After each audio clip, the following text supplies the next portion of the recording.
But if people want to go, they're going to go. Yeah. It's just the way it is. No, I completely understand that. My team's going to kill me, man. It was Sometimes completely oblivious. But if in actual reality, I technically cheated, didn't it? It is what it is. Stop catching me at 4K cheating, bro. It's just such a surreal feeling.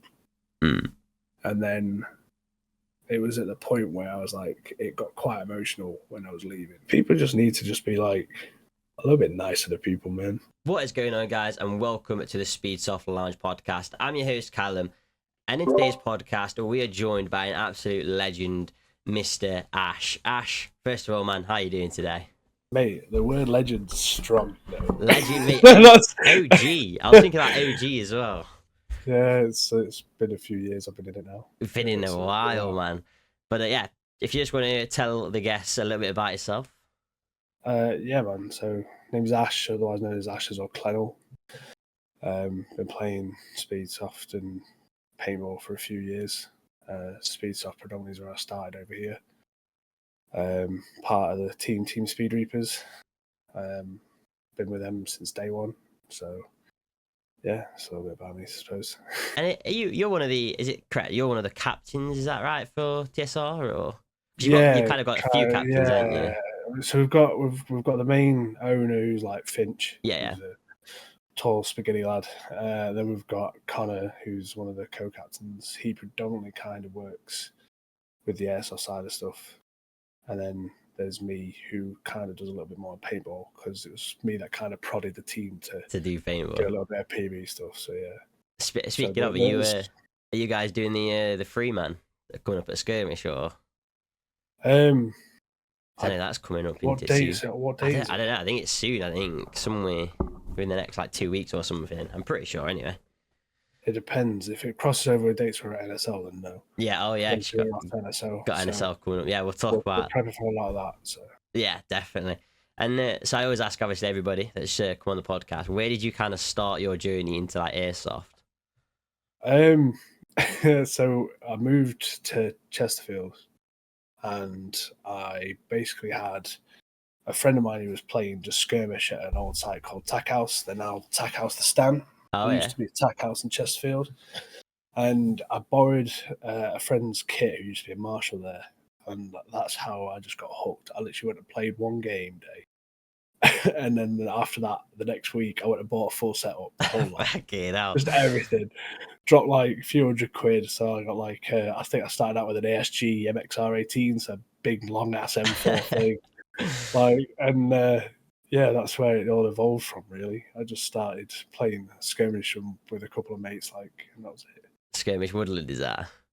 No, it was CQB. So Tack House was an indoor old mill. So it was an old big ass mill, and it was 3 floors tall, huge big warehouse, massive on the back. It was just full of everything. It was insane. There was rooms that were that dark you could not see anything. It was a proper 360-degree CQB intense site. Anybody that's been knows that that's an insane site. So obviously, I'm pretty sure you played at level 2, right? Is that correct? Yeah. That was the early stages, right, of Speedsoft, really. Yeah. So obviously we did some a while back, which was the Outpost tournament. So Outpost at Chester. We went and placed 5th there for our first ever event, right? So bear in mind, we just started as a team, just as a CQB team. Yeah. And then we thought, let's go have this, have a crack with this. And we had to go and did all right. And then level 2 announced that they'd done an indoor arena. So then when we heard that straight away, we was like, yeah, we've got to jump on this. And that's where our sort of full journey as a team started, was there as well. So yeah, level 2 is insane. I was saying obviously in the last podcast that's kind of what stemmed this whole. That's what I noticed anyway. I started watching it on Facebook live streams when I started playing just general Airsoft, and obviously I saw this Speedsoft at level 2, and then I think it was a couple months later. That's when obviously the bunker came along, and then it's when obviously the outdoor side of that. And speaking of, you even was a head ref at one point, was you know? Oh, for bunker, the bunker comp. So Luke obviously started doing comps, knew that I'd done marshalling and reffing before, and was like, look, can you come and ref? And I was like, yeah, I mean, I'll come and do it. It's fun. I don't mind doing reffing. Like, it is fun. And it's just funny being able to watch people play, and you get to see like the little mistakes and funny bits from the sidelines instead of you being involved, and it's less serious, so you can kind of have a bit of laugh and stuff. Yeah, so I think that was one of my first comps when you was the head ref at the bunker comp. Yeah, it was a madness, that comp though, wasn't it? Yeah, everybody was so hectic on that. It's mad as well. Some of the teams that was obviously there that not around anymore. TWW, Josh, when you're coming back. Yeah, he needs to come back. He needs to. He's got no excuse now.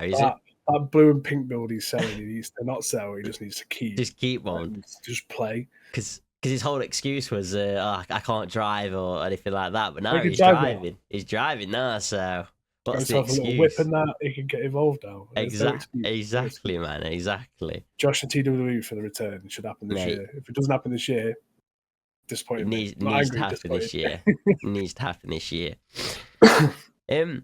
So obviously you mentioned a little bit. So was how was TSR formed? Sorry, it was formed by Finch. Is that right? Finch, yeah. So Finch kind of bumped into me at Tack House originally as a marshal, and then I went to, I think it was HQ up where is it? Hallway, somewhere kind of that way. And he saw me playing, and back then I was playing with a Kappa. Kappa? You had a Kappa era? Hey, let's go. I had a sick little build, to be fair. And it was, it's actually on a video. I was just playing with him all day, and we were just rocking Kappas. And this is like an outdoor and CQB site. And we were just smashing all day with pistols. And there was on the video, you see me completely clap a couple of lads just by one balling and stuff. And he messaged me, I think it was a week later, and he was like, hey, look, me and Mark, who was one of the original founders as well, we want to start up a team, just a Speedsoft kind of team. We want to start doing more about it. Are you in? So I was like, yeah, man. I was like, how many people you got? And he was like, well, it'll be us 3. And I was like, right, I've got some people. I'll get back to you. And that's when I pulled, obviously, Connor in, and originally Riley. Yeah. So that was the original core 5 was us. Was the original first generation. First members, I should say. Nice, man, nice. And so we'll switch it up a bit. So obviously you've got NSL in the cards coming up. You guys are going to be taking part in challenges, is that right? Yeah. So first one's in the beginning of March. Hey, so that's close, that, man. A couple of weeks, yeah. That is close. It comes quick. People don't realise it. Yeah, definitely. So obviously you played in, was it round 2 and 3 with challenges last year, or did you play all of them? We played 2 and 3 last year because we were supposed to go to Poland. We got invited to. Oh, I heard something about this. Poland's comp. Yeah. And we was like, yeah, let's just go there. It'll be great. Let's go. Let's try to do something different. Yeah, trying to get to Poland's nuts, man. Trying to fly there, it costs an arm and a leg. Trying to drive through there, you have to go through Germany, so you need one of them F stamps on your gun and all this, that, and the other, which costs money and time. I was just like, yeah, we can't go now. So for us to fly, it was something like nearly £500+ a player just to sort of get everything over and do everything. And I was just like, yeah, we can't do that. Yeah, that so that's why we ended up missing out C1 and the Poland stuff. That's why we ended up, I think we did one of the bunker comps instead for a laugh. Yeah. So one thing I thought I've never asked any of the guests that have obviously been to NSL, how is the cost for going to NSL in the Netherlands, and how do you actually do it? Because obviously I can't imagine you can walk straight through customs with your rifle in your bag and that. So I'm guessing it's not so right. So driving directly to Netherlands, so you normally go through from here to the Hook of Holland, it's not too bad. A little bit more pricier because the ferry's a little more this, that, and the other. But to be fair, customs is pretty easy to get through. Oh, is it? They're pretty chill unless you get unlucky like we did, and somebody had some contraband in the car in front of us. We were held up for 2.5, 3 hours. Then they checked us over because they were obviously annoyed with that guy. They were like, "We want to see your papers. We want to see this. We want to see that." And I was like, "Great."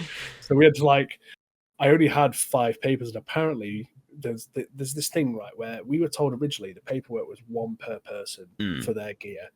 Then it turned out this guy was like, well, actually, it's a piece of paperwork per gun. Oh, wow.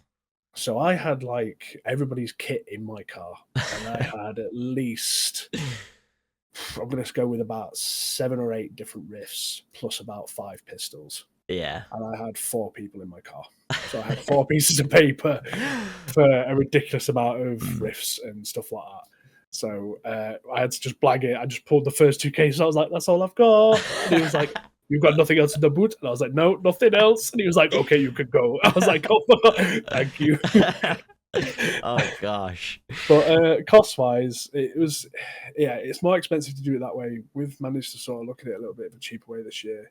On average, to go over for a full team, I'd say you'd look between around 400 to 500 a person, but that's if you get the more expensive way. This year, we've kind of chopped that by a couple $100. Okay, yeah. So we've managed to get a little bit more price savvy with certain bits now because we've been a couple of times. Yeah. So instead of going directly to Holland, I think we're going through Calais, so we're going through France and everything. Oh, So okay. it's a little bit easier to do it that way, a little bit cheaper. I think the board is a little bit harder to get through, but I'm going to do all the paper. I guess it's just like your car isn't that kind of stuff, is it? Yeah, there's a couple of little bits car-wise. You obviously have to have like a shitload of like road safety stuff. Yeah. All high vises for everyone, and they're a little bit more aggy on paperwork. But yeah, as long as you've got everything we normally do anyway, so we'll be fine. How long is the drive? Because I bet it's a decent drive, is it, no?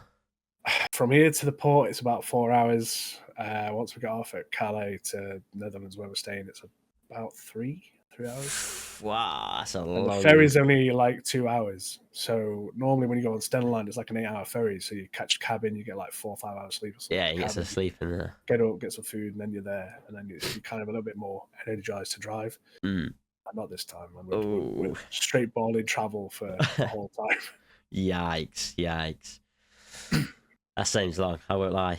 So anyway, yeah, so challenges 2, challenges 3. Obviously, I said it in the last podcast, I was rooting for you boys.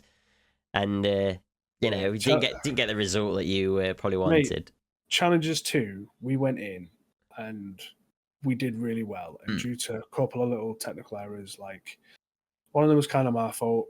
I beat myself up more about it than what I should do. But it was an admin error which cost us the game to go through into like the quarters or whatever it was.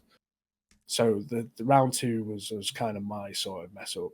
But then on round 3, I just don't know what happened. We all had this massive breakdown, communication, teamwork, and we just couldn't score points. We could make the kills, we did bits on that, and like even like taking people off break, like even I think we played DSD, like we were always taking 1 or 2 of them off break, like, but we just couldn't get the points to tally up.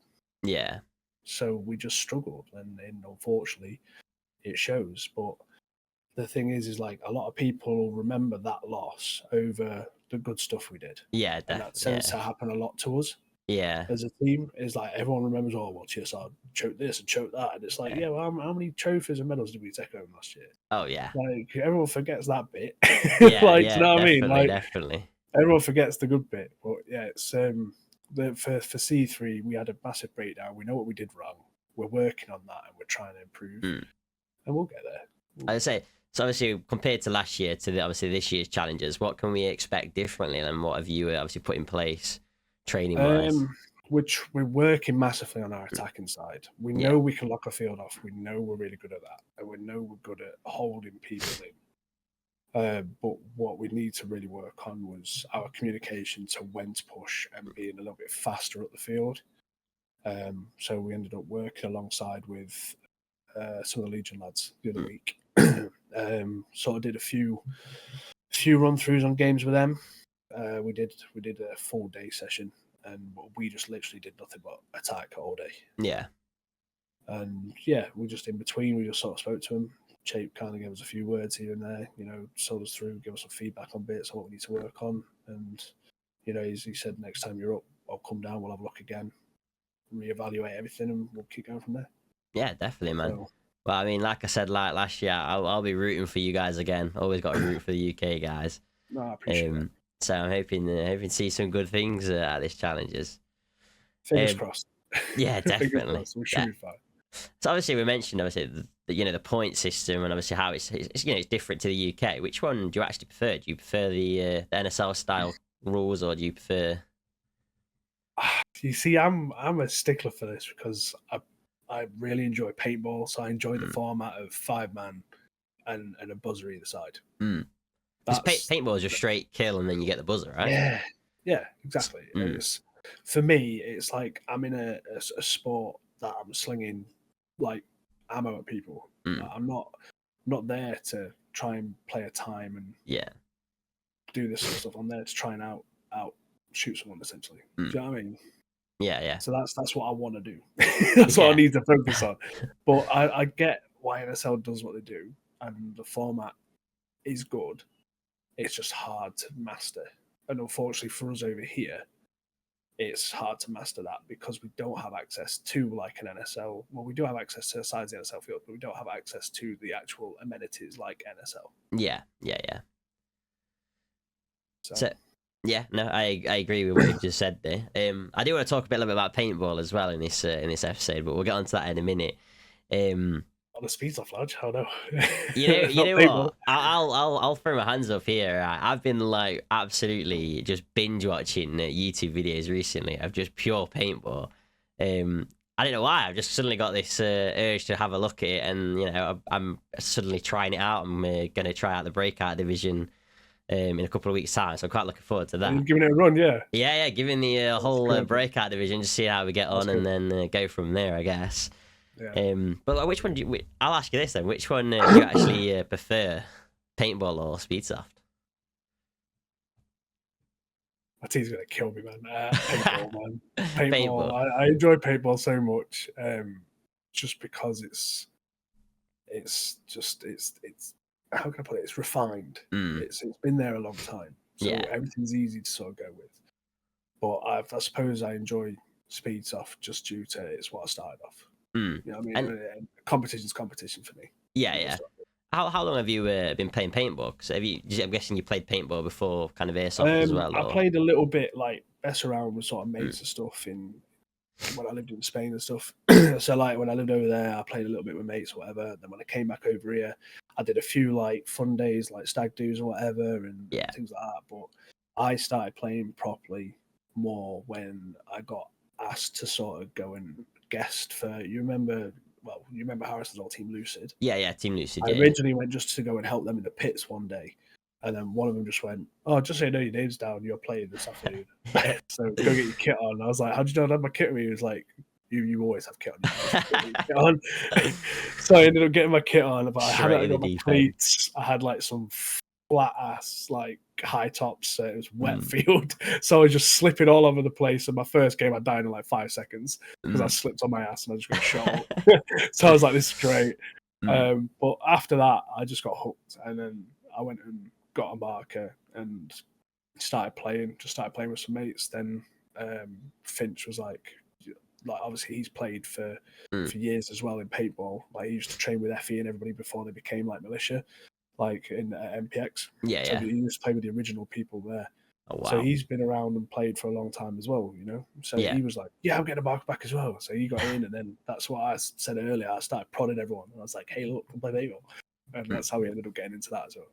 Nice, man, nice. And to be fair, I've seen a couple of podiums from TSR, right, in the paintball scene. Yeah, so we got 3 first places overall in single events, and then we placed second overall in the entire sort of league of it, the whole thing. Yeah. So we lost out by like a handful of points. Wow. It was just due to when that same patch as C3, we went through this little dip where we just weren't working well as a team. And then after that little patch, we started picking up. And then the last 2 events, first place. And then we obviously won second overall. That's good. Yeah. And are you guys taking part in the, is it, I don't know if I'm right in saying this, is it like a league of paintball? The CPPS league or whatever? I suppose it's a league. Yeah, I think it is a league in a sense. I mean, I'm still learning at this point. Like, I haven't just learned obviously like all the different divisions and that kind of stuff. It's all the rounds in it. So they have 5 rounds for a season. And it's just essentially a season of paintball. Yeah, season. This season we'll be going in again. Yeah, we'll be doing it again, but we're going into Div 4 this year. Oh, Div 4. Okay, let's go. So we're going up a little bit higher. So yeah, just going to work it up round by round and just keep going as high as we can. and this is one more for me. Like, how do the actual like divisions work? So obviously, you've got your breakout division, which is like the kind of entry level, right? And then obviously it goes up Div 5, Div 4, Div 3. Yeah. How like do you like the team decide like what division you go in, or is it someone else that chooses? I think it's until you sort of get to like the higher divs, like Div 2 plus, is when they become a little bit more like, well, you should kind of be in that div. You should be in these divs. But to be fair, nobody really wants to go in like a lower div with a team when they know they can be going higher. Yeah. So most people tend to sort of respect the divisions that they should be playing in. Yeah, definitely. Every now and then you get people guessed for like lower division teams, like that happens a lot. Round 1 and round 5 are pretty known for it because it's kind of more relaxed sort of time to do it. But it's 1 or 2 players. It's not as if they do a full team of elites coming into breakout. Do you know what I mean?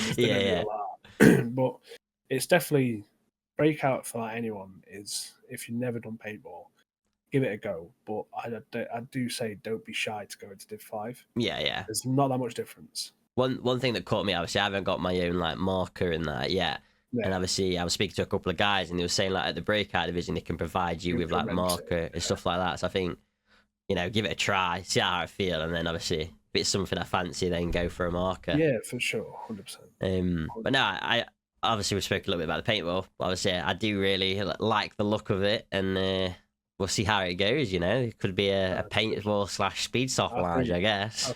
I think you'll enjoy it more than what you think. I do think I'll enjoy it. That's the scary. Just expect it to hurt a little more. That's the only thing. Like, everyone goes in thinking, "I'll be fine," and it hits harder, man. I understand it hits so much harder.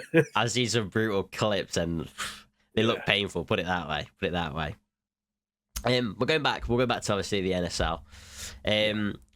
You actually played for Team Wales back in the day, right? Yeah. So let's talk a little bit about that. First of all, how did that come about? Team Wales. So we basically started up Team Wales because we wanted it to be more community based. We felt the original team was going to essentially just be picked, and nobody else was really going to get a massive shot. So we sort of contacted Fives and went, look, can we do England and Wales instead of just Team GB? Yeah. And Fives went, yeah, man, sounds good. So he split it out. And I think with that, it gave that little bit of a rivalry in a UK scene kind of a sense. Yeah. So obviously we knew that OB were wanting to kind of go. So we sort of asked Andrew and a couple of their lads. We then asked around a few other teams because obviously we started with essentially just a couple of lads from TSR that could do it, a couple of lads from OB. And it was like, right, really, we need a bigger roster. What can we do? So we started sort of trialing a few people from other teams here and there. So I said, look, come give this a go. Hence why we ended up getting like Kiani. We had like Darren from Blackout. Who else do we have? My brain's dead. Obviously, there was like Jed, Andrew, Will from AB. There was me, Connor, Craig. Who else? Or was that it? I think that was it. I'm sorry if I forgot someone. My brain's like a sieve. There's going to be that one person now in the comment section. I'm so Why did you forget me? I'm so sorry. But no, it's like we just went over and like we knew we were underprepared, but we didn't realize how underprepared. Yeah. Like, and it weren't until later on in the games where we started finding our track and going, right, this is what we have to do. And that's what kind of led to us beating Spain the way we did. Yeah. And then we should have really done Portugal in as well. But due to an error on admin side, not our admin, but actual like NSL admin, the timer got messed up. And when the guy told Connor what was going off with that, it was like, yeah, you've got 1 minute 50 left. So he was like, well, we've just got to rush and go. Like, if we don't do this, we're not got any points. So we started rushing the last couple of rounds, and it turned out actually we had like 5 odd minutes left. So we lost our complete play style due to a mess up on admin. Yeah. So obviously I made some daft run down the field. I managed to get like 2 or 3 of them or something. I think you hear on the studio. Is that where all of them? Is that the clip that you got where you? I think I've seen a clip on Instagram. That was the where one you ran down loads of them. And I was like, that was in Spain. Man, right? So when I played Spain, it was like I looked at the clock, seen there was 30 seconds, and I remember having a chat with Andrew, and he was like, "Next time, man, when it's 30 seconds, just go." And I thought I was just the last man left. I didn't realize Andrew was still in the corner. Yeah. So I went, I'm going. And I was just like, I just ran, and I just remember the guy in the castle shot me in my like lower parts. I'm not going to say too much, but he shot me earlier on, and I was like, "You're gone. I'm taking you with me one way or another." And I remember just coming round, lighting him up, looking up, and noticing those other two weren't looking at me. So I was like, "I'm going." And I just lit the two guys up, lit the guy at the back up, and I was just like, the guy in the middle turned on me, like after I'd already hit him, and I just remember turning around and going, "Get out now! Get out!" Like obviously some other choice words, I'm gonna like keep it PG to a degree, but like, I was just like, "Get out now!" And then I just this massive pause. Like the commentators didn't know what was going off. The rest were like gathering because they were like, "What do we do?" Yeah. Even like the coach for Spain was like, "Huh? Like what's going on?" So like none of us knew what was going on. And it turned out that because the refs had actually seen it, that two of the players hadn't took the hits and weren't going to get out. It was penalty, and then that made the overtime happen, and we ended up getting an extra 30 seconds, which is that infamous last battle against two of them, and like Connor managing to sort of run across, grab the flag last minute, and smashing the wall. Do you know what I mean? Yeah, yeah. And if you ever watch that clip, you can just hear the entire crowd screaming, mate. It was our first game we'd won all weekend, and it was just such a hype moment. I can imagine. I can imagine the atmosphere to be pretty good. So yeah, it was unreal, man.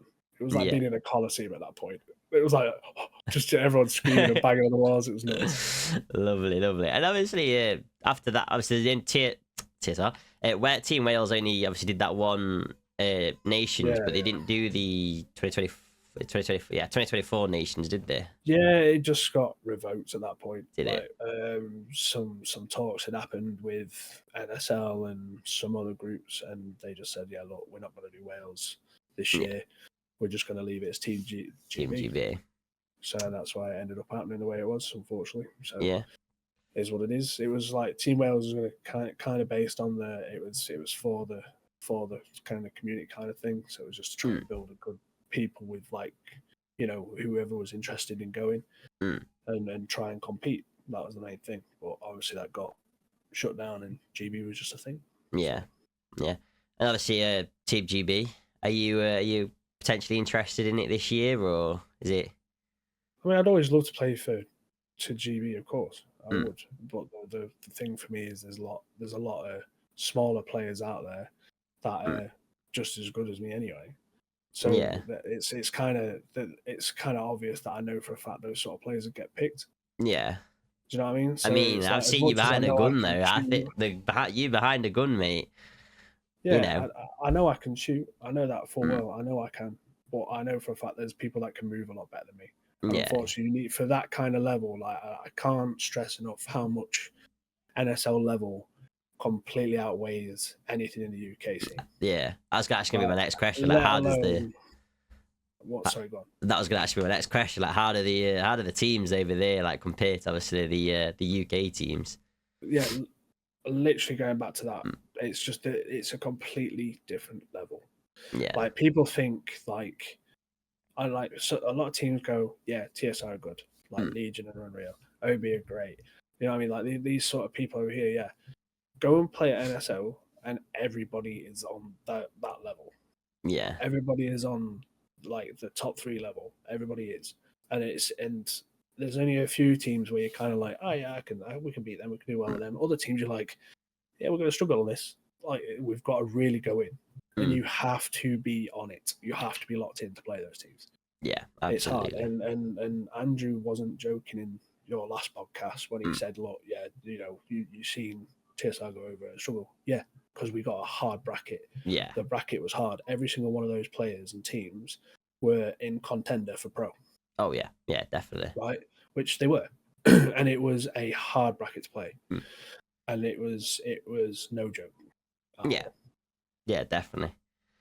So we'll go on to the old famous question. What do you think to the NSL layout this year? Yeah, it's great, man. I've heard you played it a little bit in the bunker. I saw the pictures with the barrels and. So obviously, Luke's tried his best, bless him, to obviously build it, but there's some stuff he can't do and refuses to do. And I fully understand why. I don't understand, and I even asked finds himself like, why have you put the holes in those Doritos? Yeah, because some of the Doritos got like little slits What in was, it, haven't they? and I was just like, what was you taking? That was literally my message. I was like, what was you on? I want some. That was that's literally what I asked. And he just went, I'm just being innovative. I was like, yeah, okay. I rate it. Like, yeah, you do you, man. Like, that's fair. But it's it's different, isn't it? It's different. That's one word I could use. Very different. So I think it's not going to be as bad as what people make out, though. I think that the middle sort of section gives you enough cover to do as much as you need to work with the back set. And yeah, all right, the back end's a little bit low down compared to a lot of the rest of the field, but I think with that much stuff built up in the middle, it's not going to matter. I think it's going to cause a lot more blind spots, a lot more issues than what people think when they play it. Yeah, definitely. And I think I can't remember where I heard it. I think it might have been on the Behind the Mask podcast. He was saying like it's going to be a very Kappa friendly field. Yeah, I think a lot of people, even like the pro scene, was chirping about that quite a lot. Like, oh well, everything's low down, time to play Kappa. Yeah, like, literally. Everybody was kind of on that, and I think the strat will be more Kappas on the field this year. Yeah, definitely. I mean, you might be able to answer me this though. There is a cap, isn't there, like for how many Kappas you can have on the field? Is it not? Is it like 2 Kappas, 3 rifles, or something like that? No, I think. Or is that not a rule? I think it's like a maximum of 3 rifles. Oh, is it? Oh, okay. I think that's about it. As far I could be wrong. Don't fully quote me, but I think it's a max of 3 rifles and a minimum. Fuck it, 5 man, all Kappas. So let's go. So I mean, if you can roll 5 Kappas, I think a few of my lads on the team would do that because like Finch plays with Kappa, Connie used to play with Kappa. I don't mind it. Ross wouldn't care. He'd throw himself around with a Kappa, and I would, But we've got a few people coming back that are Kappa players, which some people know already. So yeah, it's going to be different. It's going to be good, hopefully. Got some plans. Definitely. And obviously, we're coming up to the weekend. You got Pro Series on this weekend. Yeah. What do you think is going to happen this weekend? What teams do you think are going to thrive? You see, Murder Inc.'s coming over, so I'm interested. They did a lot of Speed QB, right? Is that right? I think they were a Speed QB bound. I think if I remember correctly. Yeah. But they're coming over, and it'll be interesting to see how they play. Because I think, if I remember correctly, they sort of mainly do the East Coast circuit, I think. Could be wrong, but it's hard flooring. It's not as okay. Because if you remember watching it Globals, it's all the hard flooring stuff. Yeah. Like polished floors. So it'll be interesting to see how well they can move on Astro. Because it's always better on Astro. Yeah, definitely. I'll argue that till the day I die, that Astro is so much better to move on. Yeah. And so it'll be interesting to see how they play. I mean, obviously, S2Ns are obviously favourite for field and everything over. Don't worry, I'm not saying there's any controversy or anything there. Don't come at me, fine. I'm not saying that. It's their home field. They get a lot of time on it. I'm not trying to say there's any favouritism. Don't come at me, bro. Don't come at me. I think Hakai's going to do some bits as well. Yeah, so I'm also rooting with them. I'm rooting with them as well because they've got a few UK lads. Yeah, they got some of the AB guys, aren't they? Hakai. Yeah. So I want to see Hakai do bits. They did bits at the Globals. To be fair, I think they went like 6 games up, without losing one. So they did bits. So if they're on that fire and they're on that smoke again, I reckon they'll do bits back on their home field. Oh yeah, absolutely. It's definitely going to be an interesting Pro Series. Yeah. Some great teams in there, like you said, Murder Inc. I've not really seen much of that. I've not watched much of them play, so it's going to be interesting to see how they get on. It can be quite an aggressive team, to be fair. Yeah, I see a lot of the clips that I've seen, obviously during the Speed QB and stuff like that. It's a lot of aggressive plays. But I don't know if you've seen. Have you seen the recent rule change, like some of the rule changes that have came out? Have you had a dabble at them? Yeah, I've had a look at them. The manual binary one's quite funny. Yes. I mean, yeah, it's shooting a trigger, in it. Like if you shoot a trigger right, of course you can flick it about and it'll shoot mad. Yeah. But it's one of them where I get it. Like I understand why they're trying to avoid it. But at the end of the day, you can still rattle a gun without having a manual binary on it. Oh yeah. Whatever. You can rattle 30 rounds a second all day. I mean, I do it and I don't have that manual binary thing. Yeah. But then that leads me on to the next question. If there's any rules that you could change, would you change any? Yo, that's a good question. I put you on the spot. I want it to be less monitored on how to jump bunkers. Okay. Yeah. There's certain rules on how to jump bunkers, and unfortunately, I'm a bigger lad, man. But there's times I've been like, yeah, I can hop this. If I put my foot on it wrong or I do this, I'm getting a penalty, so I don't hop it. Yeah. And it's one of them where I'd like that to sort of just be kind of, yeah, you can just jump bunkers, because I'm not being daft here, but how sick is it when somebody runs up a Dorito and starts slapping someone's head? That's ace. And I want to see that more. Do you know what I mean? I want to see little bits like that. That's literally like my Instagram reels at the minute. It's just a casual speaky runs up the bunker and just dunking on somebody. Like, everybody wants that highlight of them jumping a Dorito and absolutely scoring on some kid's head. Definitely. Everybody wants that. Definitely. Speaking of, have you seen the new Speed QB site that's opened? Savage. Yeah, it's Savage Arena. The guys at Berserker, Savage Arena. I've seen it, and I will eventually get down and go and play. Like I say, it's a little bit far for like me and you. Like, yeah, it's a bit of a trek. But I will like to go. It looks crass. I think one of the guys mentioned as well that they're getting some special flooring down, so it's like kind of like the basketball flooring. It's similar to the flooring at what they used. Is it Extreme Airsoft? I think. Yeah. I think they were on about doing something similar to that, where it's like the polished flooring. I mean that's gonna be pretty. Even not if it's like basketball flooring, I think it's like some kind of laminate polish stuff. Yeah. I don't know too much about it. I'm not a flooring guy. But I know it's just super slippy stuff. Yeah, it should definitely spice things up as well, because I think that's the first place that's doing like the Speed QB kind of stuff as well. Yeah. So that should definitely be interesting to see what comps come out of that and stuff like that. Yeah, it will be. Yeah, but let's move on a little bit. Obviously, TSR, they've got a busy year, challenges, and then obviously you've got the Bunker League. What kind of training does it look like? What does training look like at the minute for TSR? Hectic. So obviously we've got obviously the Bunker League. There's we're trying to attend that as much as we can. Mm-hmm. There's obviously paintball as well. Yeah. And then there's also NSL. Now the unfortunate thing is some dates do cross. Do they? Not with Bunker too much, but predominantly like NSL and paintball. Yeah. So we're gonna have to decide what we're doing with that. Okay. That's kind of a conversation later down the line. But there's it's hectic, man. Like, if I could pull up my schedule, I wouldn't. I can imagine that. Literally, like, there's just a full A4 page near enough, and it's just weekend after weekend. This month, and you can just see it's pretty much full.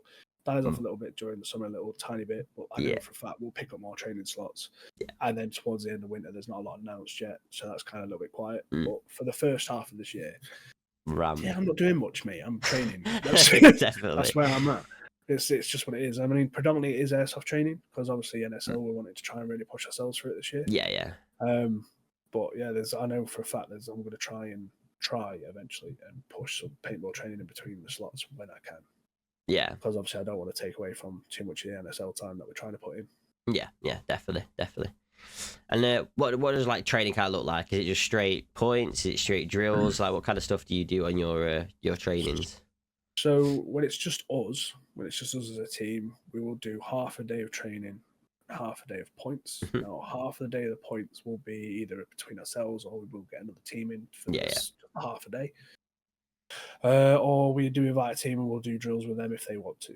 That's completely down to whoever wants to do it. Yeah. But like the training against Legion, we literally went in, did a little warm-up sesh, and then after that it was like, right, points, you're working on attacking, that's all you're doing all day. Mm-hmm. Like that's literally what we did. And we went in every round. Whatever wasn't working, we changed. We tried new things. Like, I think me and Connor ended up swapping positions at the end. He played more snake side. I played Dorito side kind of thing, like the bag side. So, yeah, we ended up swapping up stuff. That's the only way to kind of learn is just practice and keep going. Yeah, definitely. And it kind of leads me on to obviously what I was going to ask anyway. Like, what do you think obviously separates TSR from the other teams? Obviously, the likes of TSR, Legion, you guys are at the top of the game right now. What do you think separates you from other teams, and what do you think gets you there at the top? We've just been around for a long time, innit? Like, we've got years of, I can't even say team chemistry anymore because we've swapped and changed that many players. But it's just, we've got a good core of people that care about each other, rather than just I want to just go and like be the best player and then focus on themselves. Everyone wants to work and play as a team. Yeah. So like if I'm not playing well that day, even if I'm field captain, whether it's paintball or airsoft, doesn't matter. I turn around and I go, right, look, I'm playing crap. I'm off. Mm-hmm. Yeah. And will not care about sitting out or making a sacrifice, provided we're going for the win. Yeah. And that's all we ever do. Is that we care about the win rather than ourselves. Yeah. Like more than anything. And yeah, the other part is when we do train hard. Mm-hmm. Of course. I think the last session I ended up being sick twice. Oh, lovely. Which was rough. Yeah. That was Lovely. pretty bad. So yeah, it's what I mean, we push ourselves a little bit. Yeah. I mean, I'm pushing myself quite hard. I want to lose weight. I want to get better. And last year I lost 4 stone. That's nice. Congrats, quite big for me. And it's it's something that we want to do. Yeah. That's what we keep doing. Just keep pushing ourselves, really. Yeah, and obviously you mentioned you've had a lot of roster changes and that. What does it actually take to be a TSR member? Like, what kind of qualities are you looking for? So, on a lot of it, we tend to just make sure that people can shoot straight. As long as you shoot straight, man, it's fine. Like, you can teach anybody the rest. Yeah, definitely. And any decent player in any sport will say you can always learn, right? And you're never going to win them all, and losing is learning, right? Oh, absolutely. But the thing is that as long as you essentially just aren't, like the easiest term is as long as you're not a dick, man. Like as long as you're sound and you get on with everybody, we'll always be saying like, look, yeah, we want you involved. We like you as a person. We think you're a good player. Let's get you in training with us. Train on our sort of strats, how we play, and get used to how we play, and then we'll go from there. Yeah. We'll always try and work with people the best we can. If it doesn't work and they want to go elsewhere, then fine. Yeah. There's no bad blood on it. If people are going to leave, that's the way to see it, isn't it? We never want to see people leave. Don't get me wrong. We always try our most to keep people. But if people want to go, they're going to go. Yeah. It's just the way it is. No, I completely understand that. So one question I forgot to ask in the previous section was obviously NSL. It's the same layout throughout the whole entire year. Do you prefer that, or do you like the style that we've got in the UK right now, where it's a completely different layout every year, every time? I'm so in the middle of this because the one layout, it's down to who can essentially outfrag who, so who can kill who first, and it's down to skill. But whereas it's down to just essentially gun skill and who knows the best lanes. That's about it. But whereas when you change it up like Curtin does and put that much sort of work and effort and be like the blind reveals and everything, it makes people have to think differently. Yeah. You have to be adaptive, and that shows a team that's willing to learn and be quick on it. And that does separate a lot of teams. Massively separates a lot of teams sometimes. Because if you get some people that have trained one layout, you could have a team that just really isn't that good, but when they learn the lanes, they'll know how to do that one on that one field. But as soon as you start doing what Curtin does, where you change it every event, all of a sudden that team's like, oh, what do I do now? And sometimes they don't pick up that field. Like, they're like, oh, well, I don't know what I'm doing still. And it's like their 5th game in. But when you've got other people like, like even like Legion's your best example, man. They can play a field for a few hours and be like, right, yeah, we know what we're doing now. Yeah. Sound. You know what I mean? And they'll rotate it. And we've started to get there 100% as a team for ourselves. Like, obviously, Connor's very, like, how can I put it, like, kind of obsessed in, like, learning this stuff. So he really pushes himself to understand it, and he's learned a lot on how to sort of help read a field and things like that. And so he helps with a lot of things on that kind of thing. Yeah. Like, he helps with a lot of it. But it's changing a field, I'd probably say I'd prefer myself a little bit more than sticking to a field. Okay. Yeah. And I guess it's the same for paintball, right? Is it like a different layout every time, or is it? Yeah. And I think that's probably where it stems from, really, is that because you're so used to just changing layouts, you've got to adapt. Yeah. So absolutely. So that's the probably the main thing that I prefer is being able to adapt, and it's something new in it. It's Yeah. more exciting. It's a little bit more. Like I say, especially if no shots. If you're stuck with the current layout of 2025, I won't have to play that for the full year. Mate, it's a mint layout. I don't know what you're on about. I'm definitely not going to refer Ross to referring it to a kids' play area at all. Oh god, no, it reminds me of like some like castle defense type Did stuff. you ever see that story that Ross put up? With the barrels and that? Is that right? Yeah, he put the one with the barrels up, and then he compared it to like a fun play area. And the Yeah. worst thing is NSL shared that themselves because they were like, "Yeah, that's great, bang, share it." Bosh. I was just like, "Oh no." God. Yeah, So, it's an interesting one. I've only played the layout once, so I mean I'm quick to judge, but yeah, it's not I'm that bad. I mean, even the makeshift model we did, that's the one we played on. I think we had a training session like the week after you, and that's what we played on. And I didn't enjoy it too much. But not a fan, no. Not a fan. To be fair, though, there's some bunkers missing. Like it's not Yeah. Luke's fault. He's obviously not built them up yet, but he's getting there, so he can do it for us. Like, and he's a good lad, and I've got mad respect for Luke. Oh yeah, 100%. Luke is absolutely killing it as well. He doesn't have to go and copy the NSL. Like, and I know for a fact he hates it. Like, he hates the fact that NSL's done this to him. Well, I say they've not done it to him, but he hates the fact how much stuff they've put in on that field. And he's like, I've got to build this now. I've got to build all this just for people to hate it anyway. Great. Love it. but it's not that bad of a. Even the makeshift one I didn't mind. To be fair. Yeah. Tell you what I didn't like. When we played it, I was playing home, and obviously you've seen the home area. It's just like a tiny thing, and I'm pretty big, and I was just trying to hide behind that, like, bro, I don't know what to do here. I'm like 4 foot, 5 foot wide, bro. You can't even come at me and go, oh yeah, that's a narrow bunker. Nah, mate, be my size and then have a look at that bunker, man. I'm double that bunker. I'm sorry, but I am. It was impossible to like do anything, but yeah, it's an interesting one. Yeah. So in terms of like a comp weekend, how do you guys like prepare? Do you like go down obviously the day before, do a training session, get a B&B and whatnot? Like, how does it kind of work? So it kind of varies. So if it's something like D23, 9 times out of 10 we tend to just get a hotel. We normally stay at a place called like Sporting Lodge. Oh yeah. It's really nice. It's a really nice hotel, to be fair. It's not like super luxury or like that, but the staff there are sound as. So we tend to just go in the bar and like the manager knows us now, like because we've been there that many times. So we tend to go there. We'll look over the players. We'll look over the layout. We'll probably like go for a training session that day. We'll do like 2 to 4 hours, depending who we get to train against. Last time we couldn't get to train with anyone on the last event, not the 3-man, the 5-man one. Oh yeah. So I think we just played with ourselves and just kind of like played amongst ourselves, doing 3v3s, practicing some breakout shots, this, that, and the other. And then, that's we obviously next morning get up, go get your typical breakfast of champions, McDonald's, and then McDonald's breakfast. Go and smash the tournament as much of as best as we can, really, and we just see where we can go. Love that. And obviously it's a 2-day kind of tournament, isn't it? Obviously you got the Saturday and the Sunday now. So I can imagine you'll be spending even more time, 2 double, McDonald's in the mornings. Yeah, can't wait for that. Yeah, it's definitely going to be interesting. It's going to be long.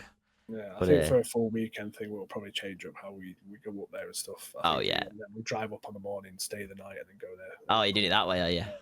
Yeah, rather than stay for 2 nights, man. It gets costly, man, when you start.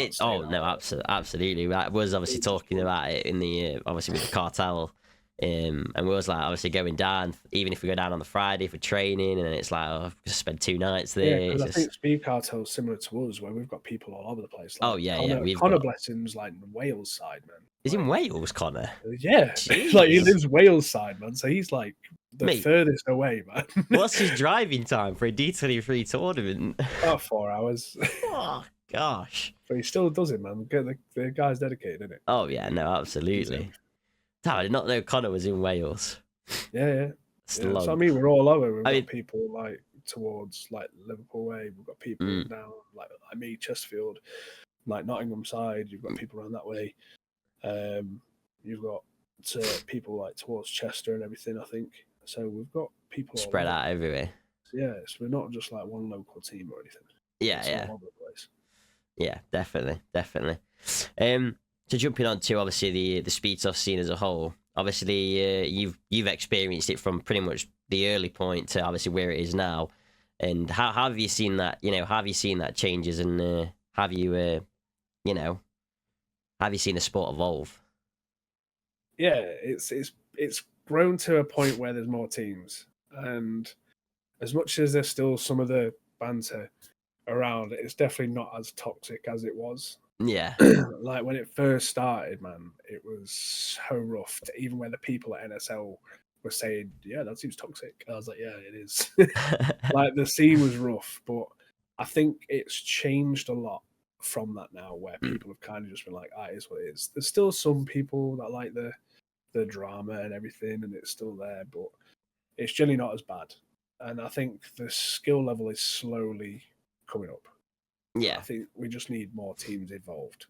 And if there is teams out there playing, like, don't just sit there and go, "Oh, well, there's these really good people playing or whatever, blah blah blah," and they've been playing for ages. Like, I'm not talking about just us. Like, even Speed Cartel have been around for a while now.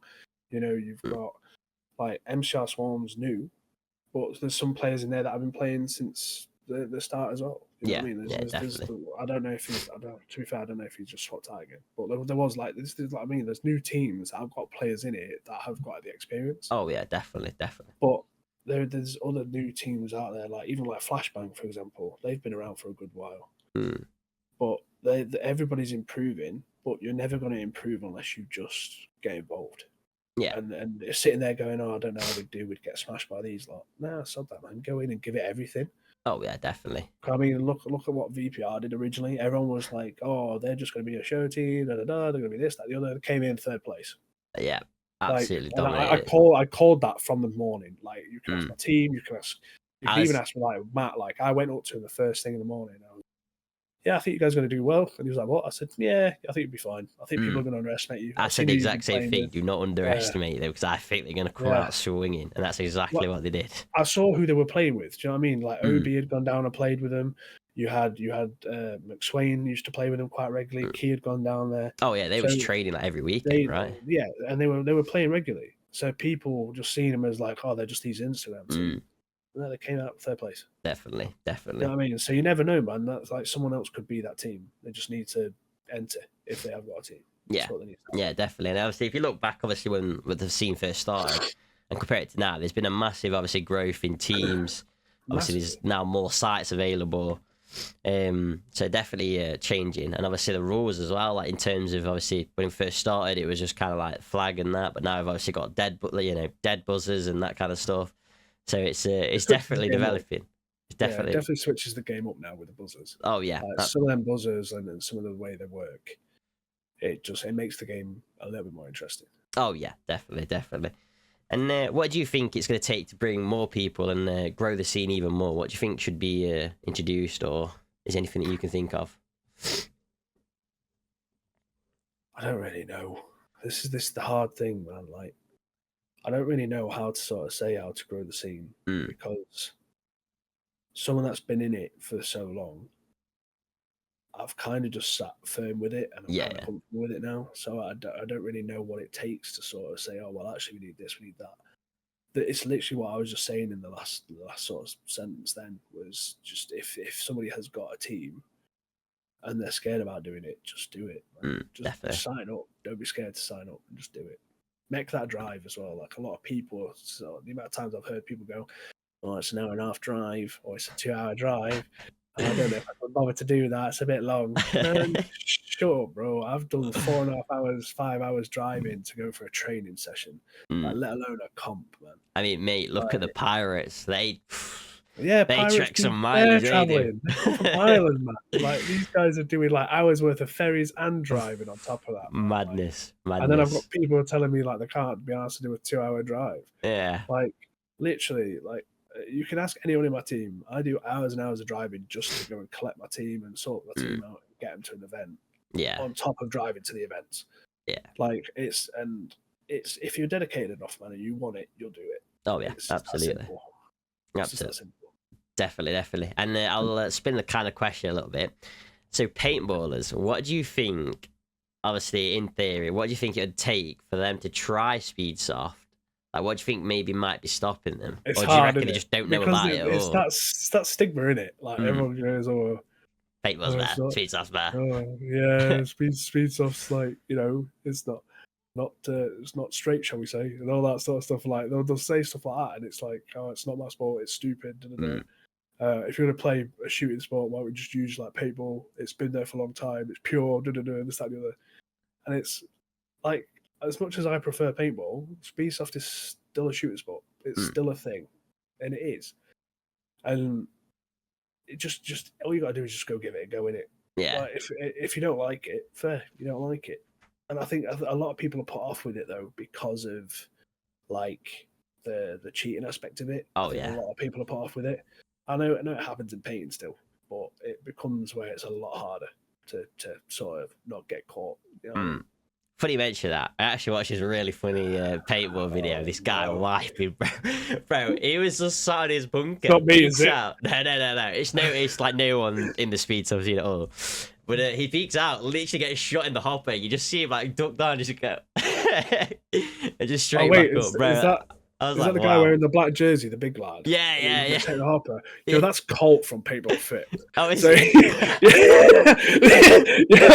So he's shooting away, he gets clapped up and just comes down and goes, no. I mean, 10 out of 10 for the old. I'm hoping he's done that. I'm hoping he's done that just to take the mick. And it's not serious. It was good. I mean, no one saw it. I can't say nothing, man. I've been caught in 4K. Like it's on Snap and Shoot's profile. You can go on it and have a look. He caught me flat. Oh, that's where he got shot in the was it like the finger? I got clipped in my chest and it hit my tank. Now I just went, there?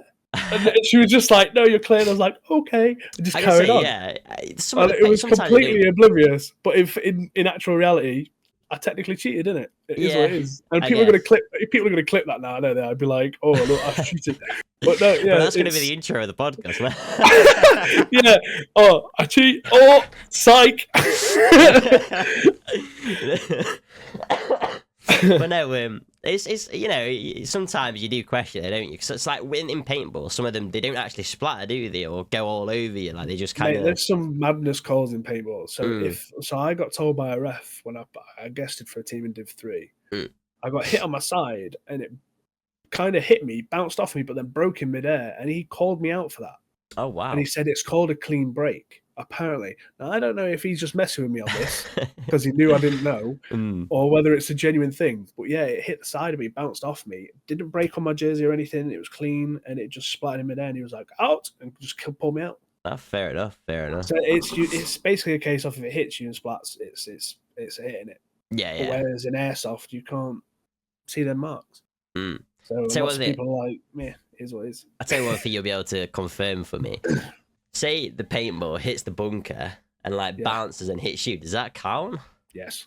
That's mental. I've had it done to me. Bro, I've had it done to me really badly as well. Like we played a 3-man event and I was holding the left lane from the centre, swapped to right, and as I swapped, it bounced off a bunker and I didn't know it hit my pack and splattered. And at this point, I've laced another 20 rounds down while it's hit me. Yeah. Red flag. I'm pulled. Carl gets pulled and Harrison gets pulled. All three of us off field. Buff gone. Damn. That's it. 3-man event done. Like, sick.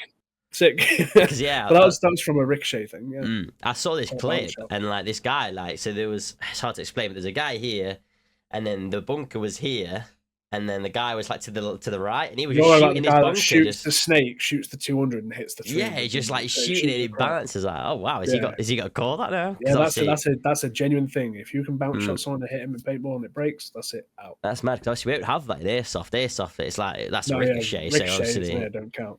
But I think that's a lot of problems with the airsoft thing as well. Is that obviously people get hit with ricochet and they're like, yeah, it's definitely ricochet. It might not be, man. The amount of times you'll hit someone and they're like, I didn't feel it properly. That's ricochet. Yeah, that's what a lot of people do. Definitely, yeah. So we'll jump on to a little bit about your gear. So obviously, what do you run? Obviously, you run a rifle. You're a rifle player, is that right? Yeah. What do you run? So I now run an SKP. You mean the article's gone? Yeah, article's gone. That's gone. Yeah, the article. It was an animal of a build. The article. Oh yeah, that thing deep. And it was sick. I need to do some little bits to this, but I'll get it shooting like a laser again. I know I will. It'll be fine. But yeah, the article I ended up selling to one of the lads in ECS. I think they've bought like 2 or 3 builds off me now. Those lads. Like, You know what it is, mate? I look after my stuff, and they're like, "Yeah, I'll buy it for you." You know, Jarvo. He must literally buy so many guns, bro. He brought Man's got more money than sense. I love Jarvo. He literally brought one of Keane's builds the other day. It's just like, he just the amount of times he was in the same pit as us at the last tournament. And I turned around and he's just like, just pulling like guns out on stands. And I'm like, what are you doing? He was like, yeah, they're mine. I was like, sick. Okay, cool. Man's just pulling out like $3,000. At what point like, are we going to say? At what point are we going to say he's addicted? Mate, man's got more money than sense. Yeah, I'd love to know what he does for work. It's got to be secretive work. It has to be. Definitely. So SKP, obviously, you guys are sponsored by SKP, is that right? Yeah, 2025 sponsor this year. So, hey, let's go. We're buzzing with that. Yeah, no, the guy at SKP is an absolute legend. Obviously, I mentioned it when I was talking to OB. Such a sound dude. Yeah, he really is. It's really good. Helped me so much as well. Obviously, getting the build, asking all the questions, making sure that it was right for me and that. Yeah, if anybody wants any info, man, like he'll happily respond. And you don't normally get that with a lot of companies where you'll get an instant response that quick, or you'll get the direct answer. Like he won't mess you about. He'll just say, "Yeah, do this, and it'll be sound." And the advice he gives is unreal. Like it's always right. Yeah, definitely. So where do you see yourself going in 5 years' time? Let's say. I mean, how old are you now? How old are you now? You can say the exact thing. You say rough. I'm 32. 32. I'm 33 in a couple of months. Yeah. Okay. I'm old, mate. Like, I'm old, you know what? I actually was going to say, are you in your 20s? But I mean, no, I appreciate that. It's just a good look, right? But no, it's one of them where unfortunately, I'm a lot older. Like Finch as well. Me and him are kind of the old ones of the group. And I'm not gonna lie, man. I still do bits against all you young boys. I'm just saying. Definitely. Just saying. But yeah, you can feel it now. But in 5 years, I'll probably be retired, man, or I'll just be playing one sport. Yeah. Oh, well, so you think you're gonna be fully like out the scene completely, or? Yeah, I might coach. Maybe. As you say, I mean, why not? I might help. I might ref. Refing might be a thing. I know Kurt would take me on. I know he likes me to ref. Oh, definitely. He loves me really. But I think I don't know. Maybe in a few years, Speedsoft might have to take a break from me. I think I'm too old for that, man. It's a young lad's game, man. Like it just is. Yeah, I mean, personally, I'd love to see you, coach a team. Coach some of these new young guys. Obviously, to be fair, like a lot of younger people are getting into obviously Speedsoft now. You see, some people in even as early as 13, 14 getting into Speedsoft now. So I mean, they're gonna need a coach. Yeah, maybe. So, might be a thing. Yeah, and is there any goals, obviously, that you as a team TSR have set yourselves for this year? We really want to push for the Pro League for NSL. That's something we want to push. We know it's going to be hard. We're not taking it lightly. And it's something we really want to do. Yeah. So it is something we're trying to push. Oh, no, absolutely. And what about yourself? Have you got any, obviously, personal goals you want to work towards? I just want to lose more weight, man. Bro, I'm in the same boat. I've been trying. Like, it's for me, man, I've got this really sad addiction called food. And it's... Oh, mate. I think I know what you're talking about. And it's just that it's one of them, mate, where unfortunately I struggle losing weight because of I've got a really crap metabolism. Yeah. It's one of them where I'll look at a piece of fruit and I gain like 10 pounds. It's rough. Yeah. But yeah, I want to push myself just be better. Like on the sidelines, I go to like a local site called Skirmish Paintball, and I go and do drills there on my own kind of thing. So I'm always trying to improve. Yeah, bro, send me an invite next time you go. I'm literally 5 minutes down the road. Never. Skirmish is literally like 5 minutes away from me. Madness. I didn't know this. Yeah, man. Yeah, we'll definitely sort some out. No, definitely. It's one of them where I know we're wanting to do bits in paintball as well. So, but yeah, no, this year's sort of goals for me is I want to just make myself better overall, not just as a player, but myself as an individual. Yeah. And sorry, one thing I forgot to ask as well is, do you see any players like coming from overseas, coming over to the UK and giving the UK a try? I think they should. I think it'd be interesting, and I think. I mean, by the sounds of it, it sounds like it might be easy money for them. Mate, yeah, like if some of them teams came over, mate, they'd like shock a lot of the UK. Oh yeah, lads. it'd be a massive. The thing is like curve. some of the lads that you see play over there, and I know for a fact, I'm not going to name names because I don't want to put them down, but there's some teams over there which are obviously kind of a more normal pace, right? But them teams would still come over here and do bits, and I mean like ruin people, like they would, because they are very good players, because they play a lot. And if when you sort of start to know them people on an individual level, you understand how much they play because they just talk about it like it's a pure passion for them. But yeah, it's crazy how some of them people play. Oh yeah. So I think it'd be interesting to see how they did if they came over. I hope hopefully we see them coming over, because I mean obviously no shade to NSL, but obviously NSL, they don't do any cash prizes or anything like that. Oh so yeah, obviously it'd be good to see obviously some of these teams from the EU competing and maybe even earning a bit of cash from it. Yeah. So I think that'd definitely be cool, and obviously I can imagine a lot of the teams in the UK would benefit from learning as well. So hopefully we see some come across. Yeah. But in your experience of Speedsoft, what has been like your absolute top moment? Top moment. I don't know, man. There's been a few massive ones. I think the Nations thing for me was pretty big. Seeing NSL for the first time, it was such a good experience overall. It was fantastic. Was Wales? Sorry, was Wales the first time that you went to NSL? That was the first time. Damn. First time I stepped in the arena, and it was just such a surreal feeling. And then it was at the point where I was like, it got quite emotional when I was leaving, and I was like, man, I've really enjoyed it here. It's unreal. And I was like, I've got to come back here with my lads. Yeah.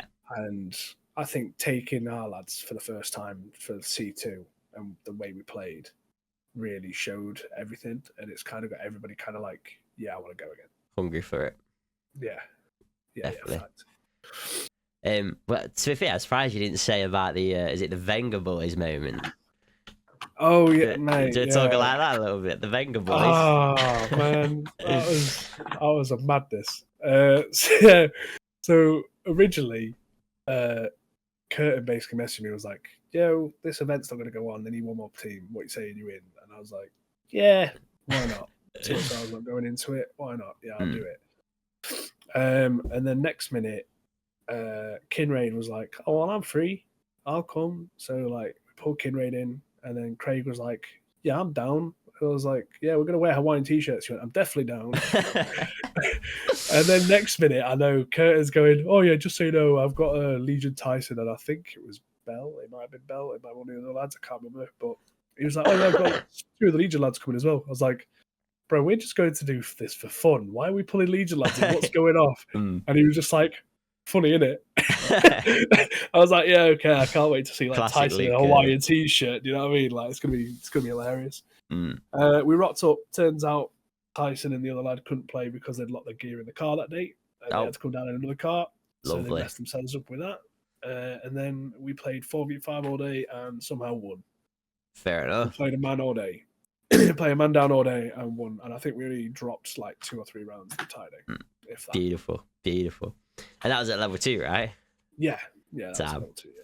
Damn. I remember, I mean, the Instagram picture's still on the profiles, isn't it?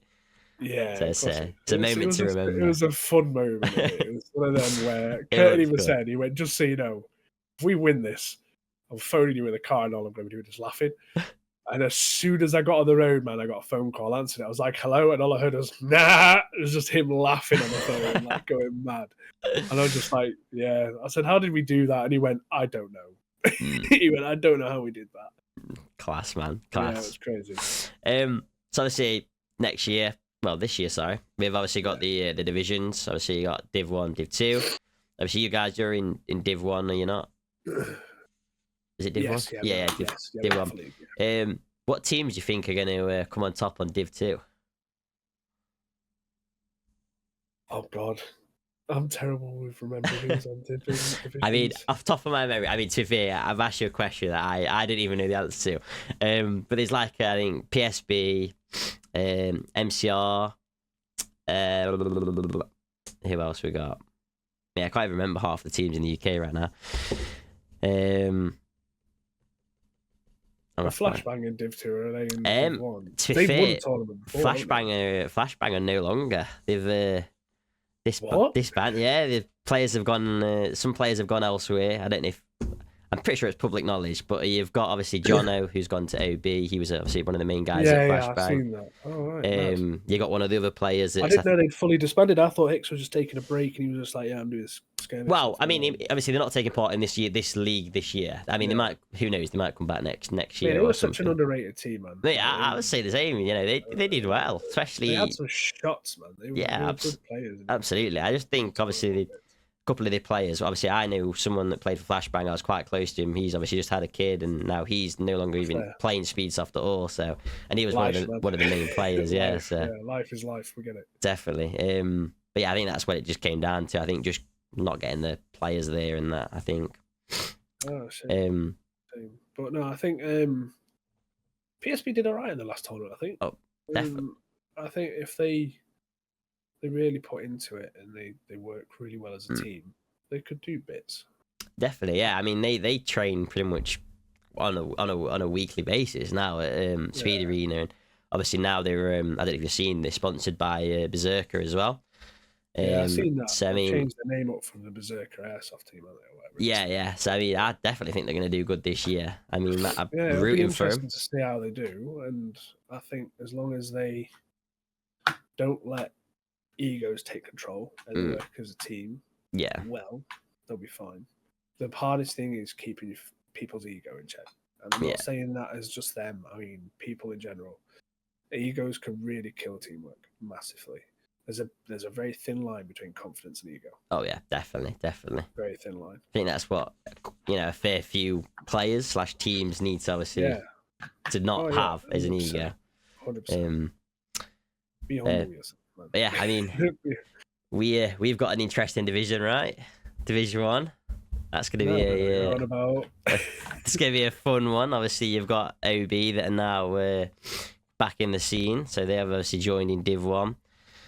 Obviously, you've got Speed Cartel, TSR, Legion, and I think Legion Academy are also in Div 1 as well. Yeah. So yeah, it's gonna be a good division. I think it's gonna be a good one.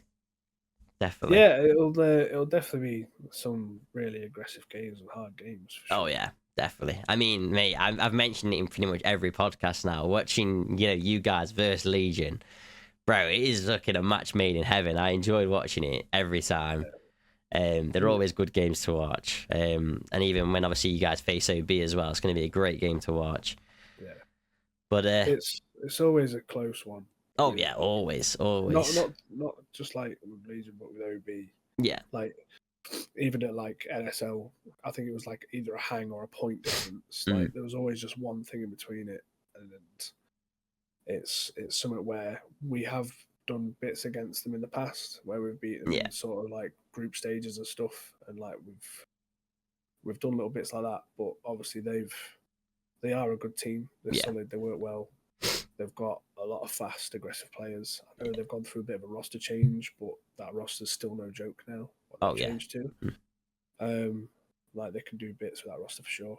Obviously, Legion's come back on it. They're definitely going to be doing bits again. And then obviously the academy team's coming in. They've got some good players in that academy team now as well. Yeah. Oh yeah, absolutely. It's going to be interesting for sure. It's going to be interesting. It's going to be interesting for sure. Right, so we'll jump onto like the last kind of segment, and this is kind of like the Q&As that I've got from the old Instagram story. Oh god, here we go. So we'll go through a couple of these. There's quite a few to be fair. But we'll start off with one from the Pirates. Why is Ash so sexy? You need to go Specsavers. That's not right. No, okay. So I can't. This guy's asked to go anonymous. But he's asked, who is the most autistic player on TSR? God, John, 100%. I love the kid. I love the kid to pieces. I cannot Right. confirm or And deny. he's one of he's like it says his nickname is Nasty. For those who don't know, on his jersey it says Nasty. But the kid is such a sound lad, and I love him to pieces, man. But he's definitely got a little sprinkle of autism, man. Like he really has. But he likes tractors and F1. It's a bit of a weird combo, man. He'll say, "Oh, it's not tractors, it's tractor pulling." Same thing. It's tractors, mate. You're into tractors. Into tractors. Yeah, no, he's definitely got that little bit of sprinkle there, man. Hey, you should start a TikTok. And what's the guy name that likes the trains on TikTok? Is it Francis? Oh yeah, bro, he could be like the Francis version, but tractors. Just do it like tractor pulling events. Just tractors. Wow. I love it. He's gonna kill me for saying that as well. I know he is. He's gonna go mad.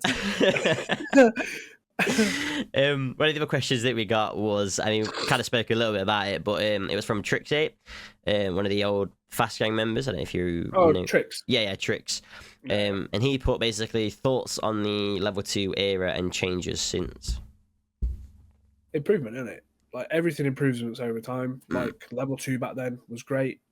There was obviously we always tried to push like, hey, look, man, is there a way you can sort of extend the arena? Can you do this? Can you do that? Eventually, he obviously sort of said, look, yeah, I've had enough. The scene was too toxic, which it was. Yeah, I can say a lot. I can imagine it was thrown off. He was just like, yeah, do you know what? I'm done. Last season, I'm done. Can't be bothered with it. And from there, obviously, Curtains took it on. He's opened, obviously, Bunker and everything. And he's doing bits, isn't he? Let's be honest. Yeah. He's absolutely made a massive change in the scene. It's been a lot of positives. Yeah, there's been, like I said, a few little bits of drama here and there, but unfortunately, it's sports, man. It's competitive. People get aggressive sometimes. People get a little bit aggy. Like, you know what I mean? It happens. Yeah, it's what it is. Yeah, definitely. But no, it's improved. It has improved. Oh yeah, definitely. I mean, even just the facilities, like obviously, I've never been to level 2, so no bashing at level 2 or anything like that. But obviously, what I've been heard, it was a fairly small arena. And yeah, it was now narrow. It was a decent length. It was narrow still, but it was still for the time. The UK had nothing else. Had nothing else, yeah, exactly. So it was still fun to play at. Yeah. The only thing is obviously he was very limited to what he could do, layout wise. Yeah.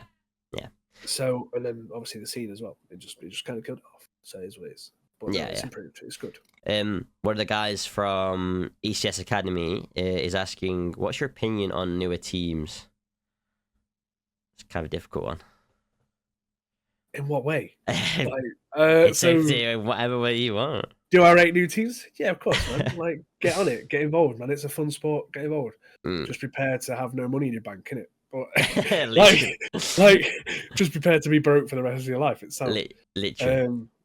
And then the other side of it is don't come into it too gun heavy, man. Don't come in with some sort of ego when you've not achieved anything. Like, you get too many people coming into this sport now with this ego on their heads because they've smashed some people in CQB for a few months, and they give it this whole, yeah, we're going to smash everybody. We're on top. We're the beasts. Blah, blah, blah, this, that, the other, and then they get slapped up, and then they wonder why. Yeah. Because you've just annoyed everybody in the scene. They're going to come after you, man. Your head's on a plate now. Like, you're their target now. So come in with it, learn, and just have fun. Like, get involved, get playing.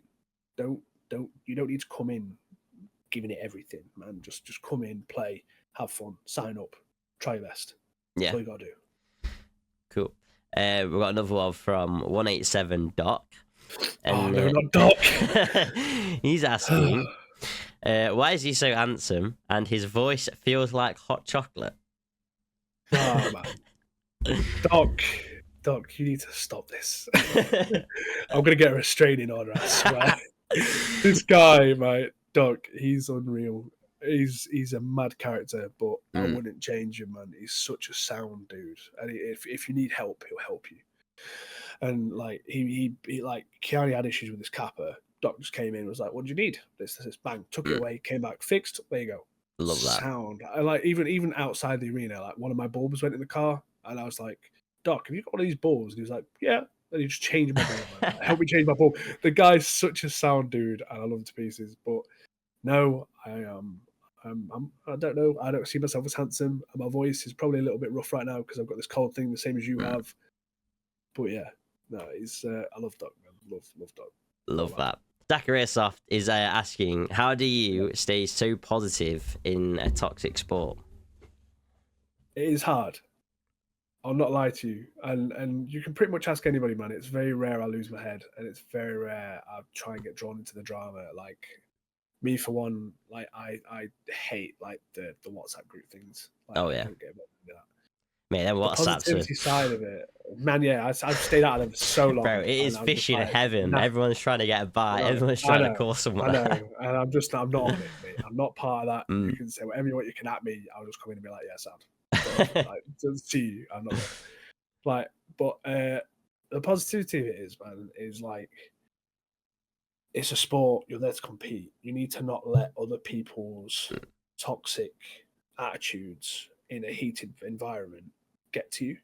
Yeah. Because if you lose your head, you're going to lose the competition. They've already won. They've already beat you. And if you're able to stay positive and keep refreshed and everything else, you will succeed a lot better. And it's also, I'm a pretty chill guy anyway. Yeah. So I tend to not get too stressed out with too much toxic sort of environments anyway. Yeah. So that's kind of a benefit for me. I tend to rant with my mates rather than rant to everyone else. Nah, I get you. Yeah, exactly what you just said there. Obviously, you know, you're here to, well, I see it is obviously you're here to play, you know, competitive, but you're here to enjoy the time, obviously, with your buds as well, your mates, and just give it your all, really. So, something I said to, I think it was the first time I played Fast Gang, was I didn't speak to them all day.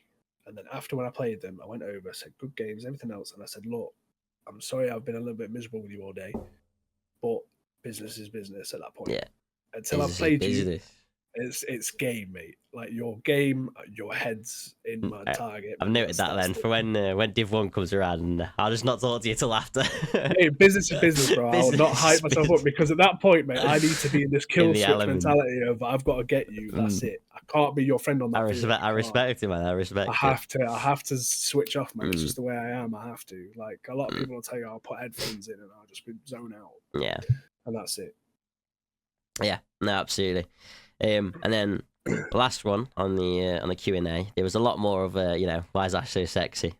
But that comes up everywhere. I don't know why people say this to me. But Caboose, who plays for MCR, is asking, who was the first team that you played for? I mean, we kind of spoke about it at the beginning, but predominantly it was just TSR, man. TSR. Like, I played with like a little bit of a kind of operator Milsiri team for a little bit. Hey, Operator Ash. Yeah, don't you dare go through my Instagram and find some of them horrible pictures, man. Wearing like digital ACU camo and all that. Oh wow! What was I doing? But no, that suddenly evolved into Speedsoft, and the main team I've always played with is TSR. Yeah, it always has been. The only other sort of side teams I played with was Venga Boys for a laugh. I made a little paintball team with one of the lads from Skirmish called Straight Ballers. And that's about it, really, on the side. That's all I've really played with. Yeah, definitely. Cool. And that's pretty much everything I've got to ask. Is there anything that you want to say to the guests that maybe I haven't asked you? People just need to just be like a little bit nicer to people, man. Oh yeah. Stop the toxicity crap, man. Let it go, innit? Like let that shit go. Like what happens on the field stays on the field, innit? Oh, Don't bring it into some group chat. And like if a team's had a bad day, just let it go. Don't keep bringing it up, innit? Like, yeah, all right, we've had bad days, man, but just look at the medals behind us and the trophies behind us. Do you know what I mean? It happens to our team a lot. Unfortunately, a lot of people give us a lot of shit whenever we do bad. I think, to be fair, it goes back to one of the... I don't know if it was on one of the podcasts that I've done, but one of the podcasts with Mix Rain, he was saying, like, when you're at the top, everyone's going to hate on you. And that's, that's what it is. It's true. Everyone's going to try and drag you down. That's what it is. It was a quote of, you're doing something right if people are hating on you. Yeah, exactly, man. So it just goes to show, I mean... Well, that's why I said, that's what I'm saying, man. Just be nicer to people, man. You live once, innit? Get over it. Definitely, man, definitely. But no, it's been absolutely great to talk with you, Ash. And hopefully we can grab some games soon, maybe on the paintball field or the airsoft field. This weekend you're playing us, right? You're there? At the train, I'm not actually there, unfortunately. What are you doing? I'm a bit of a pussy. I've pulled my hamstring, and I've just tried to let it recover, ready for the league. So I'm not the. I mean, to be fair, the funds are looking low as well. I won't lie. The funds are. That's what I said, man. You're playing the sport, expect to have no money. Absolutely no money. But where can everybody find you on the social media? AsherZ, or just type in AsherZ, or just look at Team Speed Reapers as well. Mm-hmm. I suppose that I should shout out some of the guys that have looked after us as well. Definitely, yes, definitely. High Pressure Airsoft, HPA UK, top lads. They've been with us since day one, pretty much. They've always looked after us. Shout out to Score Performance. We've just partnered with Armstracks this year. Shout out to them lads as well. We've got some fire kit, which you'll probably see soon. Oh, is it New Jersey design? Is it? Yeah, New Jersey stuff. Oh, shit. That's some good stuff. Okay, I look forward to it. It looks a lot more aggy now. It's nice. I've changed it up a little bit. Nice. I love it. Who else we've got going on? We've got Super Dead, Savis, who's these boys right here. They make some. I was gonna say, I wondered who the hat was from Savis. It's such a comfy beanie, man. I won this one in a giveaway before we got sponsored with them. But I was just like, yeah, this is good stuff. Definitely. I mean, even the pants are amazing. The pants are unreal, man. So for the price as well. The price, mate. Bro, the price, mate. I'm ready to stock up. Yeah, it's really definitely good. Another set on the next order. Definitely. Oh my god, what else? We've got El Diablo, obviously Roxy Army headbands. Fire headbands. Sickest headbands in the game. Like, I don't Absolutely. care what says. They're some of the most sickest designs. They're so comfortable. They're well made. He plays paintball, right, Roxy? Yeah, is that right? You shared. I don't know if it was you or one of the other guys, but someone shared. Obviously, him was it training on that. Yeah, he plays paintball. Yeah. I think he's like not far off pro level. Oh, is it? Damn. For European standards, like yeah, he's a very, very good player. Oh, okay. He's very good. He knows a lot, and he came and played with us for one round just as a guest, and just come and played for a bit of fun. Yeah, he's such a sound dude in person as well. Decent. But headband game on top of them, man. Absolutely. Absolutely. So, I think that's pretty much everyone we have. I might have. Oh, of course, yeah. BZ Paintball, man. BZ, man. BZ. My boys for paintball, my paintball guys. Yeah, no, BZ Paintball, man. Top lads. They've looked after us all season last year. With the prices for paint being expensive, they looked after us for a better price. When we needed stuff, they were just like, "Yeah, here, we'll sort it out later. Take stuff, go win." That's all they cared about. They were like, "Just go win, so you know the flag at end. Go away. Just go do this." The guys at BZ, man, they're unreal. They're so sound. Stay tuned, they might even appear on a podcast soon. Who knows? Oh yeah. Who knows? Yeah, that'll be good. Man. Yeah, they're good lads. You'll have a good laugh with them. Definitely. But yeah, that's everyone. Hopefully, there's no more that you've missed. We'll find out. I have forgot you, my bad. I'll tag you in an Instagram post, I swear. But I'll leave all the links down below for Asher's social media so you can follow him as well. I'm pretty sure there's an OnlyFans down there somewhere. Feet only. Just feet only. You've got nothing else.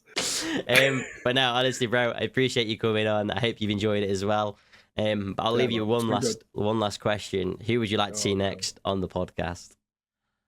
Oh, yo, that's crazy. By the way, this can be a Speedsoft or a paintball. Who knows? Who knows? Yo, you need to get snap and shoot on it. Man. Snap and shoot. Like, asking from a third person's perspective about the sport, like because he's seen Speedsoft, he plays paintball. Connor from Snap and Shoot, man. You need to get on this and stop catching me at 4K cheating. But no, we'll leave the episode there. I hope you've all enjoyed, and I'll see you in the next episode. Bye. Peace.